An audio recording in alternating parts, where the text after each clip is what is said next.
Doctor మీరు అంటారు కానీ ఒక పెగ్ విస్కీ కానీ వైన్ కానీ everyday it's just amazing for heart, హెల్త్కి చాలా మంచిది. అది ఓల్డ్ స్టోరీ కిషోర్. ఏదో ఎంటర్టైన్మెంట్ కోసం నేను కూర్చోమంటే నువ్వు నాకే సోది చెప్తున్నావే.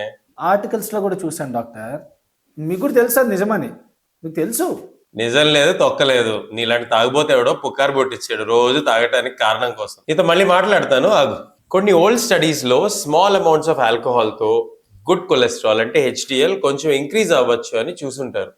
కానీ ఇష్యూ ఏంటంటే అది మోస్ట్లీ అబ్జర్వేషనల్. ఆ స్టడీస్ కోసం ఎంచుకున్న ఆల్కహాల్ అలవాటు లేని గ్రూప్ లో సిక్ పేషెంట్స్, ఎక్స్ డ్రింకర్స్, నీలాంటి ఎక్స్ స్మోకర్స్ మిక్స్ అయ్యారు. సో బెనిఫిట్స్ ఓవర్ ఎస్టిమేట్ అయ్యాయి.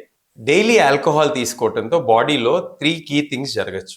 సింపాథెటిక్ ఓవర్ డ్రైవ్ అయ్యి heart rate and BP gradual గా పెరగచ్చు. స్లీప్ ఆర్కిటెక్చర్ స్పాయిల్ అయ్యి డీప్ స్లీప్ లోకి వెళ్ళలేకపోవచ్చు. దానివల్ల స్ట్రెస్ హార్మోన్స్ పెరిగిపోవచ్చు.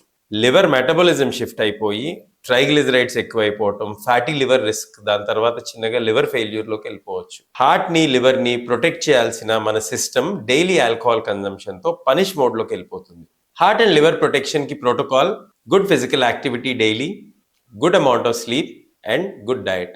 ఆల్కహాల్ కి మార్జిన్ వెరీ నారో కానీ damage very wide. Daily 1 peg heart friendly అని చెప్పే మన కిషోర్ లాంటి ఫ్రెండ్స్ ని కొంచెం దూరంగా ఉంచండి. వాళ్ళతో పెగ్స్ తగ్గించండి.